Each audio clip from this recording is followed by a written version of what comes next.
മരുപ്പറമ്പിന്റെ മണലാരണ്യത്തെ മലർവാടിയാക്കി മാറ്റാൻ ഒരു നിയോഗം ഇവിടെ കടന്നു വരികയാണ്. 6 അടി മണ്ണിലേക്ക് പച്ചയോടെ പച്ചമണ്ണിലേക്ക് ജീവനോടെ കുഴിച്ചു മൂടപ്പെട്ട പെൺകുട്ടിയുടെ ഒരു യുഗത്തിലേക്കാണ്, ആ യുഗത്തിന്റെ മുന്നിലേക്കാണ്, അന്ധകാരത്തിന്റെ വക്താക്കളുടെ മുമ്പിലേക്കാണ്. എന്തു വന്നാലും എനിക്ക് ആസ്വദിക്കണം മുന്തിരിച്ചാറ് പോലുള്ളൊരു ജീവിതം. എന്നോം അതിൻ്റെ ലഹരിയിൽ ഇന്നെൻ്റെ തുന്തിലതാമനം മൂളിപ്പറക്കണം. അന്നത്തെ അറബിയുടെ ഏറ്റവും വലിയ സ്വപ്നമാണത്. എന്ത് വന്നാലും ശരി, മദ്യമില്ലാതെ ജീവിതമില്ല. മദ്യമാണ് എൻ്റെ ജീവിതത്തിൻ്റെ അവസാനത്തെ വചനം. മദ്യമുള്ള ജീവിതം സ്വർഗസമാനമാണ്. അതുകൊണ്ട് ഭൗതിക ലോകത്ത് പറുദീസ പണിയാൻ എനിക്ക് മദ്യം വേണം, പിന്നെ സ്ത്രീ വേണം, പിന്നെ യുദ്ധം വേണം എന്ന് തൻ്റെ കൂട്ടുകാരനെ വിളിച്ച് കവിത പാടിപ്പോയ അറബിയാൻ. ചിന്താസുന്ദര കാവ്യവും ലഘുതരം ഭോജ്യങ്ങളും ചിന്തിപ്പൂവും പദ പൊങ്ങി വീഞ്ഞു നിറയും സുസ്ഫാടിക കിണ്ണവും കാന്തേന്നരികത്തിളം തന്നലായി നീ പാടാനുമുണ്ടെങ്കിലോ കാന്താരസ്ഥലി പോലും ഇന്നിവനുഹാ സ്വർലോകമാണോ മലേ എന്ന് പണ്ട് മധുരോത്സവം എന്ന് പറയുന്ന റുബായിയാത്തിൽ നിന്നുള്ള കവിതയെ ഭാഷാന്തരം ചെയ്തിട്ട് മലയാളത്തിൻ്റെ മഹാകവിയായ MP അപ്പൻ മലയാളികൾക്ക് പരിചയപ്പെടുത്തി തരികയാണ്. ഇങ്ങനെയുള്ള ഒരു സമുദായത്തിൻ്റെ സമൂഹത്തിൻ്റെ ഇടയിലേക്കൊരു പ്രബോധകൻ കടന്നു വരുമ്പോൾ ആ പ്രബോധകൻ്റെ ഇടയിലുണ്ടായി മുന്നിലുണ്ടായി കൊണ്ടിരിക്കുന്ന വൈതരണികൾ എന്തൊക്കെ പ്രതിസന്ധികളാണ്. ആ പ്രതിസന്ധികളെ തരണം ചെയ്യണം, പ്രതിബന്ധങ്ങളെ തൃണവൽക്കരിക്കണം, മനുഷ്യത്വത്തെ പഠിപ്പിച്ചു കൊടുക്കണം. ആർദ്രതയാണ് കരണീയം എന്ന് അന്ധകാരത്തിൻ്റെ ഉപാസകരായ ജനങ്ങളുടെ മുമ്പിലേക്ക് പറഞ്ഞു കൊടുക്കണം. ഒരുപാട് കർത്തവ്യങ്ങളാണ്. ആ കർത്തവ്യങ്ങൾക്കിടയിലേക്കാണ് വമാ അർസൽനാക ഇല്ലാ റഹ്മത്തൽ ലിൽ ആലമീൻ. എവിടെയും അങ്ങ് കാരുണ്യവാൻ, എവിടെയും അങ്ങ് ആദരവാൻ, എവിടെയും അങ്ങ് മാതൃകയാൻ. അതുകൊണ്ട് പരിശുദ്ധ റസൂലേ, അങ്ങ് വിറക് ശേഖരിച്ച ഒരു സാധാരണക്കാരൻ്റെ ജീവിതം നയിച്ച തൊഴിലാളിയാൻ, അങ്ങ് വിപ്ലവകാരിയാൻ, അങ്ങ് സ്ത്രീ വർഗത്തിൻ്റെ വിമോചകനാൻ, അങ്ങ് മനുഷ്യത്വത്തിൻ്റെ സംവിധായകനാൻ. അതുകൊണ്ട് തന്നെയാണ് ഒരുപാട് കാര്യങ്ങളെ പരിചയപ്പെടുത്തി. അയൽപ്പക്കത്തെപ്പറ്റി അവിടെ നിന്നൊരു ഘട്ടത്തിൽ വാചാലനാവുകയാണ്. പരിശുദ്ധ റസൂല് വന്നിട്ട് പറഞ്ഞു സഹാബത്തിനോട്, മാസാല ജിബ്രീലു യൂസീനി ബിൽ ജാർ. ജിബ്രീൽ വന്നിട്ട് എന്നോട് അയൽവാസിയോട് പെരുമാറേണ്ട മര്യാദകളെപ്പറ്റി ഒരു ദിവസം പഠിപ്പിച്ചു തന്നപ്പോൾ സഹാബ ഹത്താ ഖശീതു അന്നഹു സയുവരിസു. ഇനി അയൽവാസിയും ഒരാൾ മരിച്ചു കഴിഞ്ഞാൽ അനന്തര സ്വത്തിന്റെ അവകാശികളുടെ കൂട്ടത്തിൽ അടം പിടിക്കുന്ന ആളാണ് എന്ന് പറയുന്നത് വരെ ജിബ്രീൽ മൊഴിഞ്ഞു വന്ന വാക്കിനെ അതേപടി സഹാബത്തിന് പകർത്തി കൊടുത്തിട്ട് അയൽപ്പക്ക ബന്ധത്തിന്റെ ദാർശനികമായ സൗഹൃദപരമായ മണ്ഡലങ്ങളെ അവിടെ നിന്ന് പഠിപ്പിച്ചു പോയി. സല്ലല്ലാഹു അലാ മുഹമ്മദ് സല്ലല്ലാഹു അലൈഹി വസല്ലം. അങ്ങ് ലാളിത്യത്തിന്റെ പരിപാലകനായിരുന്ന പരിശുദ്ധ റസൂലേ, യഅ്മുറു അസ്ഹാബഹു ബിൽ മശ്യി അമാമഹു. പരിശുദ്ധ സഹാബികൾ പറയാൻ, ഞങ്ങളോട്, അവിടുത്തെ ശിഷ്യന്മാരായ ഞങ്ങളോട് ഗുരുവായ പരിശുദ്ധ റസൂൽ സല്ലല്ലാഹു അലൈഹി വസല്ലം പല ഘട്ടങ്ങളിലും കൽപ്പിക്കാറുണ്ടായിരുന്നു, ബിൽ മശ്യി അമാമഹു. ഏതെങ്കിലും ഒരു വഴിയിലൂടെ സഞ്ചരിച്ചു കൊണ്ടിരിക്കുകയാണെങ്കിൽ എൻ്റെ മുന്നിൽ നടക്ക് എന്ന് പറഞ്ഞ് പല ഘട്ടങ്ങളിലും ഞങ്ങൾ അവിടെ നിന്ന് മുന്നിൽ നടത്തിയിട്ടുണ്ട് എന്ന് സഹാബികൾ പറയാൻ. അങ്ങ് പണാധിപത്യമില്ലാത്ത പാപങ്ങളുടെ കൂട്ടത്തിലായിരുന്നു പരിശുദ്ധ റസൂലേ.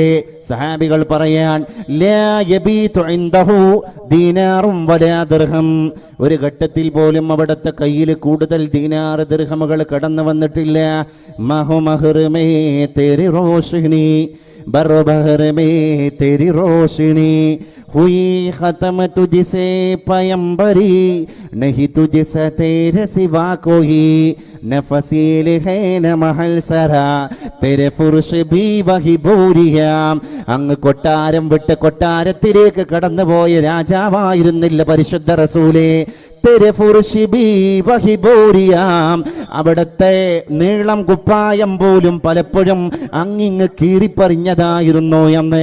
ഒരു ദിവസം പരിശുദ്ധ റസൂൽ ലോകത്തോട് വിട പറഞ്ഞു പോയതിന്റെ ശേഷം ഒരുപാട് കാലങ്ങൾ മാസങ്ങൾ കഴിഞ്ഞതിന്റെ ശേഷമാണ് അലിയാരി തങ്ങളെ വിളിച്ചിട്ട് സഹാബികൾ പറയാൻ, പരിശുദ്ധ അലി അങ്ങ് ലോകനായകന്റെ മരുമകനാൻ, അന മദീനത്തുൽ ഇൽമി വഅലിയും ബാബുഹാ, ഞാൻ വിജ്ഞാനത്തിന്റെ പട്ടണമാണെങ്കിൽ ഞാനാകുന്ന പട്ടണത്തിലേക്ക് കടന്നു വരാൻ ഒരു കവാടമുണ്ടെങ്കിൽ ആ കവാടമാണ് സയ്യിദുന അലി എന്ന് 1,24,000 പരം സഹാബത്തിന്റെ കൂട്ടത്തിൽ അലി റളിയല്ലാഹു അൻഹുവിനെ പറ്റിയാണ് പരിശുദ്ധ റസൂല് പറഞ്ഞത്.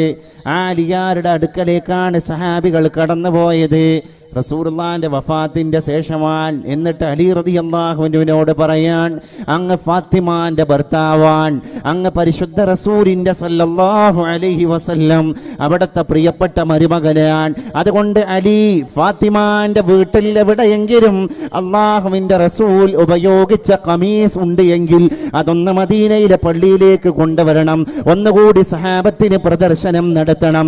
അതാ സഹാബത്തിനൊന്ന് തൊട്ട് നോക്കാനാൻ, അതാ സഹാബത്തിനൊന്ന് സ്പർശനം നടത്തി നോക്കാനാൻ.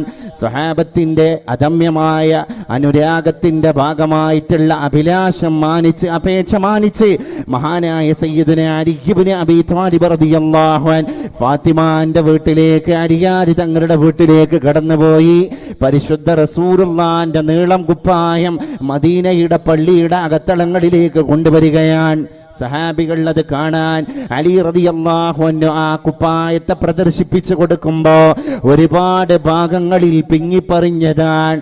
തെരെ ഫുർശ് ബി വഹിബൂരിയാം, അങ്ങ് കിടക്കാൻ ഉപയോഗിച്ചു പോയ മെത്ത പോലും ഈത്തപ്പനയുടെ പരിപരുത്ത ഓരയായിരുന്നു എന്ന് സഹാബികൾ ലോകത്തിന്റെ മുമ്പിൽ വിളംബരം നടത്തിയിട്ട് നമുക്ക് പറഞ്ഞു തരികയാണ്.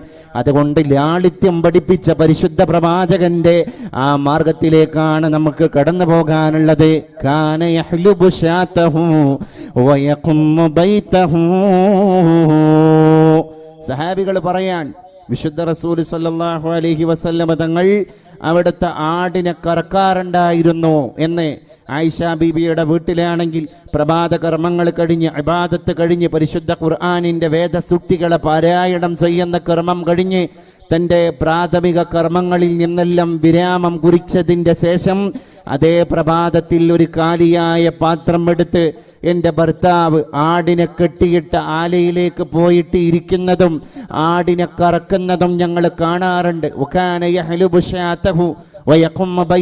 സിംപ്ലിസിറ്റി ഓഫ് ലൈഫ്, ഒരു മനുഷ്യന്റെ ജീവിതത്തിന്റെ ലാളിത്യം എന്ത് എന്ന് അവിടുന്ന് നമുക്ക് കാണിച്ചു തരികയാണ്. If they respect you, please respect them. If they disrespect you, still respect them, because you respect yourself, not others. മറ്റുള്ളവർ നിന്നെ ആദരിച്ചാൽ തിരിച്ച് നീ അവരെ ആദരിക്കണം. മറ്റുള്ളവർ നിന്നെ അനാദരിക്കുകയാണെങ്കിൽ അപ്പോഴും സ്റ്റിൽ തിരിച്ചവരെ ആദരിക്കണം. Because you respect yourself, not others. നീ ആദരിക്കുന്നത് നിന്റെ വ്യക്തിത്വത്തെയാണ്, മറ്റുള്ളവരെയല്ല. അതുകൊണ്ട് സ്വന്തം വ്യക്തിത്വത്തെ ആദരിക്കുന്നതിന് തുല്യമാണ് മറ്റുള്ളവരെ ആദരിക്കൽ. ആ മാന്യത ലോകത്തിന്റെ മുമ്പിൽ പഠിപ്പിച്ച പരിശുദ്ധ പരിഷ്കർത്താവായ മുഹമ്മദ് മുസ്തഫ സല്ലല്ലാഹു അലൈഹി വസല്ലം പട്ടിണിയുടെ പാരമ്യതയിലേക്കാണ് കടന്നുപോയിരുന്നത്. ആയിഷ ബീബി റളിയല്ലാഹു അൻഹ പറയാൻ, യമറു അലൈഹിൽ ഹിലാൽ ഫുമ്മൽ ഹിലാൽ ഫുമ്മൽ ഹിലാൽ. എൻ്റെ ഭർത്താവിൻ്റെ മുമ്പിലൂടെ ഒരു മാസം കഴിഞ്ഞു പോകും, അടുത്ത മാസത്തിൻ്റെ വിളംബരം മുഴക്കുന്ന ചന്ദ്രനും കഴിഞ്ഞു പോകും, മൂന്നാമത്തെ മാസത്തിൻ്റെ വിളംബരം മുഴക്കുന്ന ചന്ദ്രക്കലയും ആകാശത്ത് നിന്ന് പ്രത്യക്ഷപ്പെട്ട് പിന്നെ അത് മാഞ്ഞു പോകുന്നതാണ്. അക്ഷരാർത്ഥത്തിൽ 3 മാസം പരിശുദ്ധ ഭർത്താവിൻ്റെ മുമ്പിലൂടെ കൊഴിഞ്ഞു പോകുന്നതാണ്. എന്നിട്ടും അവിടുത്തെ അടുക്കളയിൽ അഗ്നി പുകഞ്ഞിട്ടില്ലായിരുന്നു, അവിടുത്തെ അടുപ്പിൽ തീ കൂട്ടപ്പെട്ടിട്ടില്ലായിരുന്നു. പരിശുദ്ധ റസൂലുള്ളാഹിന്റെ അടുക്കളയുടെ വർത്തമാനമാണിത്. ആയിഷ ബീബി റളിയല്ലാഹു അൻഹ ഒരു ഘട്ടത്തിൽ പറയുകയാണ്, ജാഅത് ഇലയ്യ ഇംറഅത്തുൻ, എൻ്റെ അടുക്കലേക്ക് ഒരു സ്ത്രീ കടന്നു വരികയാണ്, വമഅഹാ ഇബ്നതാനി ലഹാ തസ്അൽ, ആ സ്ത്രീയുടെ കൂടെ 2 പെൺമക്കളുണ്ട്. തസ്അൽ, ആ പെണ്ണ് വന്നിട്ട് യാചന നടത്തുകയാണ്. ആ പെണ്ണിന്റെ കൂടെയുള്ള 2 പെൺമക്കൾ അതേ സ്ത്രീയുടെ മക്കളാണ്. ആ പെണ്ണാണെങ്കിൽ വിധവയാൻ. അപ്പ ആ പെണ്ണിന്റെ കയ്യിലുള്ള 2 മക്കളും അനാഥരാൻ. ഭർത്താവ് മരിച്ചുപോയ വിധവയായ ഒരു പെണ്ണ് ബാപ്പ മരിച്ചുപോയ യതീമായ 2 മക്കളെയും കയ്യിൽ പിടിച്ച് പരിശുദ്ധ റസൂലുള്ളാഹിന്റെ പ്രിയ പത്നിയായ ആയിഷ ബീവി പണിയെടുക്കുന്ന അടുക്കളയുടെ ഉമ്മറത്ത് വന്നിട്ട് ചോദിക്കുകയാണ്, തസ്അൽ, യാചന നടത്തുകയാണ്, വല്ലതും തരണേ ആയിഷ, എൻ്റെ കുഞ്ഞുമക്കള് പട്ടിണിയുടെ പേക്കോലങ്ങളാൻ, ഒട്ടിയ വയറുമായി, ജടകുത്തിയ മുടിയുമായി, കുടിഞ്ഞ കണ്ണുമായി പരിശുദ്ധ റസൂലുള്ളാഹിന്റെ പ്രിയപ്പെട്ട പ്രിയതമയുടെ അടുക്കളയുടെ മുമ്പിലേക്ക് കടന്നു വന്നത് വൈദവ്യത്തിന്റെ ഭാരം പേറിയ ഒരു പെണ്ണാൻ. ആ പെണ്ണിന്റെ കയ്യിലാണ് അനാഥത്വത്തിന്റെ ഭാരം പേറിയ 2 പെൺമക്കൾ കൂടിയുള്ളത്. ആയിഷ ബീബി കഥ പറയുകയാണ്, ഫമാ വജത്തു ഇൻദി ഗൈറ തംറത്തിൻ വാഹിദ, എൻ്റെ അടുക്കൽ അനാഥരായ പെണ്ണിന്റെ കയ്യിലുള്ള 2 മക്കൾക്ക് വേണ്ടി കൊടുക്കാൻ ആകെ എനിക്ക് എത്തിക്കാൻ സാധിച്ചത് ഒറ്റ കാരക്കയാണ്. അപ്പൊ റസൂലുള്ളാഹിന്റെ വീട്ടിലെ ദാരിദ്ര്യത്തിന്റെ ഊക്കെത്രയാണ്. അപ്പൊ പരിശുദ്ധ റസൂലുള്ളാഹിന്റെ വീട്ടിലെ ഏറ്റവും വലിയ ദൈന്യതയുടെ ചിത്രമാണ് നമുക്ക് വ്യക്തമാകുന്നത്.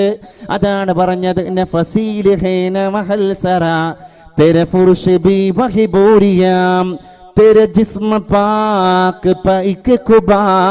അങ്ങയുടെ കുപ്പായം, അങ്ങയുടെ ശരീരത്തിലുണ്ടായിരുന്നത് ഒറ്റ വസ്ത്രം, അത് തന്നെ അങ്ങുമിങ്ങും പിങ്ങി പറഞ്ഞതാണ്. പക്ഷെ എന്നിട്ടും ലോകത്തെ ഔന്നത്യത്തിന്റെ മേഖല പഠിപ്പിച്ചു. ലൈസ ശദീദു ബിസ്സുറഅ വലാകിന്ന ശദീദ് മൻ യംലികു നഫ്സഹു ഇൻദൽ ഗളബ്. അതാണ് നമ്മൾ പഠിക്കേണ്ടത്.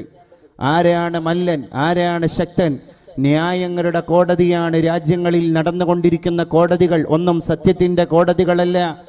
ഏത് വിധി പ്രസ്താവം നടത്തുന്നതും കോടതി തെളിവിന്റെ അടിസ്ഥാനത്തിലാണ്. ന്യായങ്ങളുടെ കോടതി, സത്യത്തിന്റെ കോടതി ഒന്ന് മാത്രമാണ്. അത് ഉടയ തമ്പുരാന്റെ കോടതിയാണ്. മാലിക് യൗമിദ്ദീൻ, വിധി പറയുന്ന നാളിന്റെ ഉടമസ്ഥനായ തമ്പുരാനെ, നീയാണ് സത്യത്തിന്റെ കോടതി. ആ റബ്ബിനെ പേടിക്കാൻ ഇവിടെ നിന്ന് പറയുകയാൻ. ആരോട്? മേലോട്ട് നോക്കിയാൽ നീല ആകാശം, താഴെ നോക്കിയാൽ ചുട്ടുപൊള്ളുന്ന മരുപ്പറമ്പാൻ.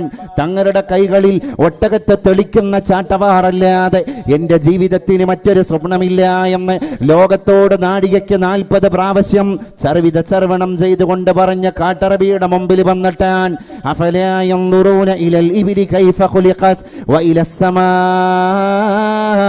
കൈഫ റുഫിഅത് വഇലൽ ജിബാലി കൈഫ നുസിബത് വഇലൽ അർളി കൈഫ സുതിഹത്. ശാസ്ത്രീയമായ സത്യങ്ങളെ പഠിപ്പിച്ചു കൊടുക്കുകയാണ്.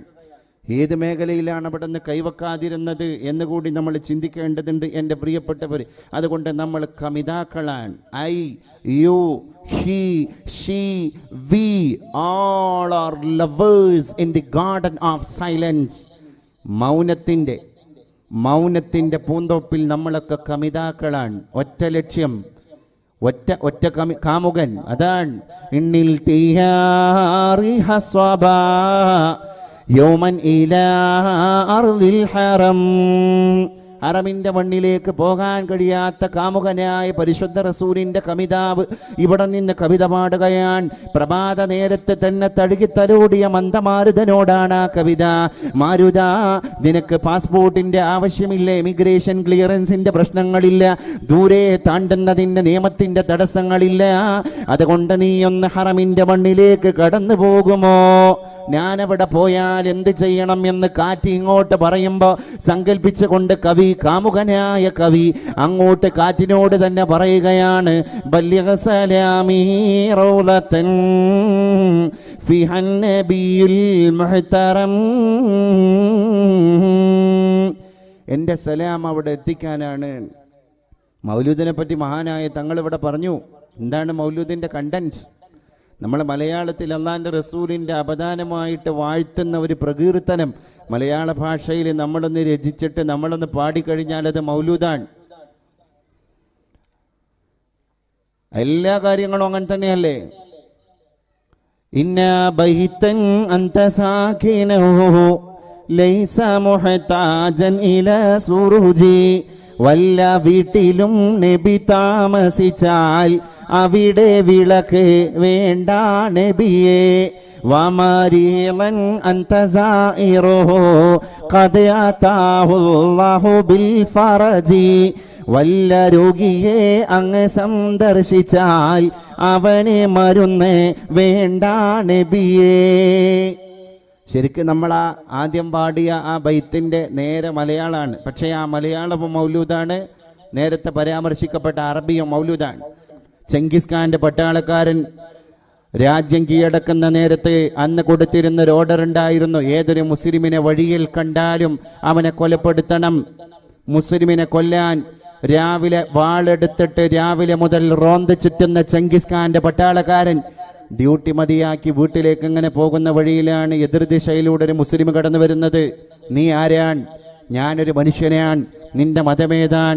ഞാൻ മുസ്ലിമാണ് എന്ന് പറഞ്ഞപ്പോ ചെങ്കിസ് ഖാന്റെ പട്ടാളക്കാരൻ പറയാണ്, എന്നാൽ ദയവ് ചെയ്ത് എന്നോട് ക്ഷമിക്കണം, അല്പനേരം എന്നെ ഇവിടെ കാത്തിരിക്കണം. എൻ്റെ വാള് രാജാവിൻ്റെ കൊട്ടാരത്തിലെ റൂമിലാൻ. എൻ്റെ രാജാവിൻ്റെ ഓർഡറാൻ ഈ രാജ്യത്തൊരു മുസ്ലിമിനെ കണ്ടാൽ വെട്ടിക്കൊലപ്പെടുത്തണം എന്നുള്ളത്. അതുകൊണ്ട് സഹോദര, കൊട്ടാരത്തിൻ്റെ റൂമിൽ പോയിട്ട് വാളെടുത്ത് കൊണ്ടുവരുന്നത് വരെ എന്നെ ഇവിടെ കാത്തിരിക്കണം. എന്നിട്ടോ ചെങ്കിസ് ഖാന്റെ പട്ടാളക്കാരൻ കൊട്ടാര വളപ്പിൽ പോയി വാള് കൊണ്ടുവരുന്നത് വരെ ഈ പൊട്ടനായ മുസ്ലിം കാത്തു നിന്നോ. ചരിത്രകാരൻ പറയാൻ, ഒന്ന് ഓടിപ്പോകാനുള്ള ധൈര്യം പോലും ചോർന്നു പോയ മസ്തിഷ്കം മരവിച്ച മുസ്ലിം എന്ന മുസ്ലിമിനെ പറ്റി ചരിത്രം രേഖപ്പെടുത്തി. നമ്മൾ മസ്തിഷ്കം മരവിച്ചവരും മരിച്ചവരുമായി മാറാൻ പാടില്ല. നമ്മുടെ കുട്ടികളുണ്ട് ഇവിടെ, ഇതൊരു അസറ്റാണ്. കാരണന്മാർ പറയാറുണ്ട്, വിത്തെടുത്ത് ചോറിക്കാൻ പാടില്ല. നമ്മുടെ അസറ്റാണ്. നമ്മുടെ മക്കൾ എന്ന് പറയുന്നത് നമ്മുടെ അസറ്റാണ്. അതുകൊണ്ട് മുസ്ലിം ഏരിയകളൊക്കെ തന്നെ പാർശ്വവൽക്കരിക്കപ്പെടുന്ന ഒരു രീതി. പണ്ട് ഗല്ലി ഗല്ലി ഗല്ലി എന്ന് പറഞ്ഞത് ഇപ്പോൾ ഹള്ളി ഹള്ളി ഹള്ളി എന്നുള്ള രീതിയിൽ ബാംഗ്ലൂരിൻ്റെ പല ദിക്കുകളിലും വായിക്കപ്പെടുന്നുണ്ടെങ്കിൽ ആ സൈഡുകളിലും അല്ലെങ്കിൽ ആ കവലകളിലും അല്ലെങ്കിൽ അതിൻ്റെ സറൗണ്ടിങ്സിലൊക്കെ ചുറ്റിപ്പറ്റി താമസിക്കുന്ന മുസ്ലിംകളുടെ ചരിത്ര പശ്ചാത്തലം, വിദ്യാഭ്യാസ പശ്ചാത്തലം ഞാനും നിങ്ങളൊക്കെ പിന്നെ ചിന്തിക്കേണ്ട ആളുകളാണ്. അല്ലാഹു തആല കേരളത്തിൽ പിറന്നതിൻ്റെ പേരിലും കേരളവുമായി ബന്ധപ്പെട്ടതിൻ്റെ പേരിലും ഇസ്ലാമുമായിട്ടും വിദ്യയുമായിട്ടൊക്കെ അവബോധം തന്നതിൻ്റെ പേരിലാണ് നിങ്ങളൊക്കെ പ്രബുദ്ധമായൊരു സംഘടനയുടെ സദസ്സിൽ ഇത്രയും അന്തസ്സോടുകൂടെ ഇരിക്കുന്നത്. ഇത് പകർന്നു കൊടുക്കണം. ലബ് പേ ആതി ഹെ ദുആ ബൻകേ തമന്നാ മേരി. എൻ്റെ പ്രാർത്ഥന എന്താണ്? ജിന്ദഗി ശംകി സൂറത്ത് ഹോ ഖുദായാ മേരി. എൻ്റെ ജീവിതം ഒരു മെഴുകുതിരിയാവട്ട തമ്പുരാനെ. മെഴുകുതിരിക്ക് രണ്ട് റോളാൻ. ഒന്ന് സ്വയം ജ്വലിക്കുകയാൻ, മറ്റൊന്ന് അന്ധകാരത്തിൽ നിന്ന് ജനങ്ങൾക്ക് വെളിച്ചം കൊടുക്കാൻ അതിൻ്റെ ശരീരത്തെ തന്നെ ബലി കഴിക്കുകയാൻ. ഈ മെഴുകുതിരിയെ നമുക്ക് അത്ര പെട്ടെന്ന് മറക്കാൻ സാധിക്കൂല. ജിന്ദഗി ശംകി സൂറത്ത് ഹോ ഖുദായാ മേരി. അതുകൊണ്ട് തമ്പുരാനെ, എൻ്റെ ജീവിതം മെഴുകുതിരി പോലെയാകണം എന്ന് കവിത പാടിയ അല്ലാമ മുഹമ്മദ് ഇഖ്ബാലിൻ്റെ കവിതയിലുള്ള ഒരു കുട്ടി, ആ കുട്ടി ഒരു കഥാപാത്രമാണ്. ആ കുട്ടി ഒരു റോൾ മോഡലാണ് നമ്മുടെ കുട്ടികളുടെ മക്കളുടെ മുമ്പിൽ. ദൂർ ദുനിയാ ക മേരെ ദം സേ അന്ധേരാ ഹോനാ, मेरे सबब से दुनिया के सारे अंधेरा दूर होना चाहिए. मेरे सबब से मेरे दिल के अंदर जो अल्लाह के इल्म, इरफानियत के इल्म है, वो मेरे कल्ब के अंदर निशस्त है.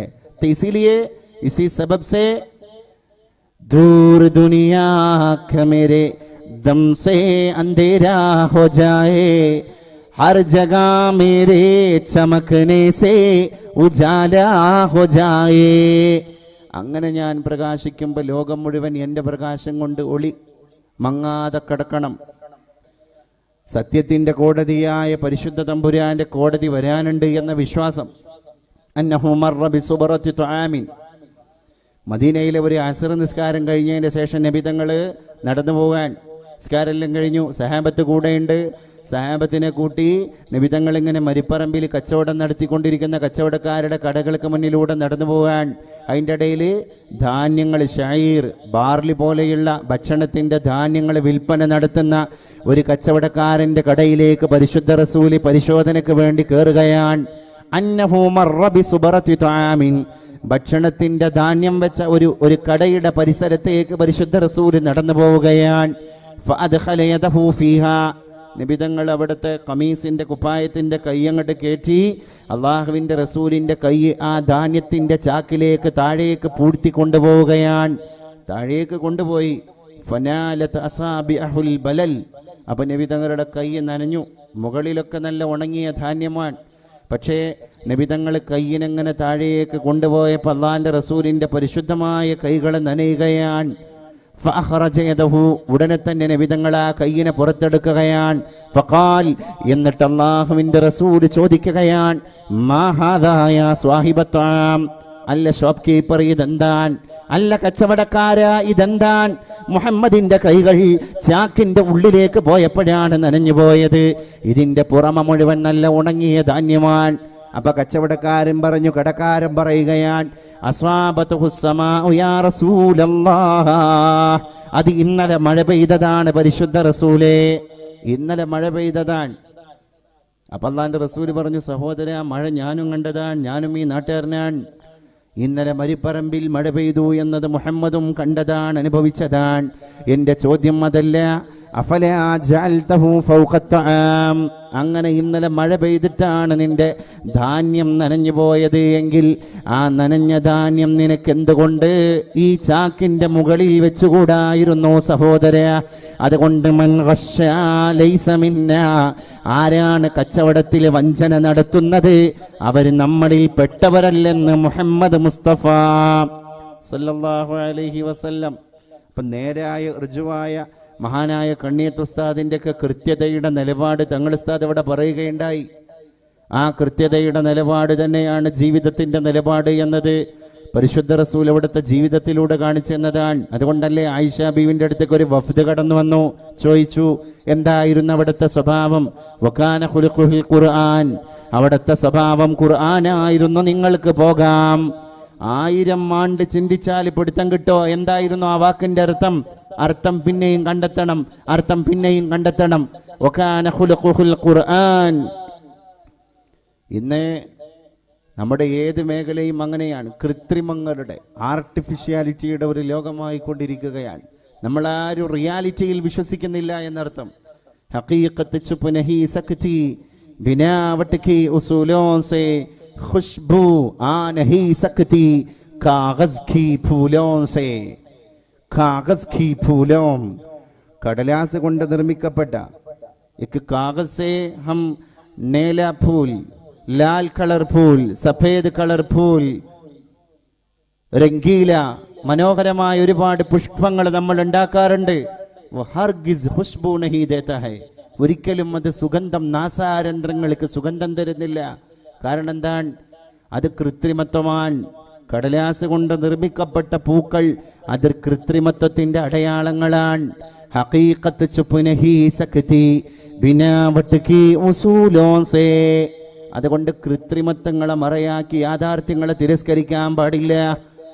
കാരണം കടലാസ് പൂക്കൾ സുഗന്ധം തരൂല. സുഗന്ധം തരുന്ന പൂവാണെങ്കിൽ അത് പെട്ടെന്ന് വാടിപ്പോകുന്നതാണ്. അതിന് നൈർമൂല്യമായ ഒരു പൂവായിരിക്കും, പക്ഷെ അത് വാടിപ്പോകും. അതിൻ്റെ അർത്ഥം പ്രൗഢി ശ്രീഭൂവിൽ അസ്ഥിര അസംശയമിന്നു നിന്റെ യാഭൂതിയങ്ങു പുനരങ്ങു കിടപ്പിതോർത്താൽ ആഹാരമിച്ചു ചെറുലൂതകളാശു നിന്റെ ദേഹത്തിനേകി ചരമാവരണം ദുകൂലം നീഹാർദ്രയായുടനുഷസ്സു മണിഞ്ഞു നിന്മേൽ നീഹാര ശീകര മനോഹര മന്ധ്യഹാരം. ഇത് ദുനിയാവാൻ. ആശാൻ ഓഫീസിലേക്ക് കടന്നു പോകുമ്പോ കുമാരൻ ആശാൻ കണ്ടത് മാതാവിന്റെ മടിത്തട്ടില് പരിലാസം തൂക്കി നിൽക്കുന്ന പുഷ്കലമായ പൂവിനെയാണ്. തിരിച്ചു പോരുമ്പോ കണ്ടത് മാതാവിന്റെ മടിത്തട്ടിൽ നിന്ന് ഞെട്ടറ്റ് താഴെ വീണ് ഉറുമ്പരിച്ച് ചിലന്തി വലനെയ്ത് ഒന്നുമല്ലാതെ നശ്വരതയുടെ പര്യായമായി മാറിയിരിക്കുകയാണ് വീണ പൂവ്. അതുകൊണ്ട് സ്ത്രീ ഐശ്വര്യം എന്ന് പറയുന്നത് ഭൂവിൽ അസ്ഥിര, ഈ ഭൂമിയിൽ സ്ഥിരമല്ല.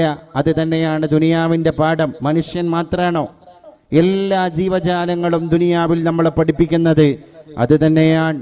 അതുകൊണ്ട് റസൂലുള്ളാഹിന്റെ പ്രകൃതത്തിലേക്ക് മടങ്ങുക എന്നുള്ളതാണ് റബീഅ് നമുക്ക് നൽകുന്ന സന്ദേശം.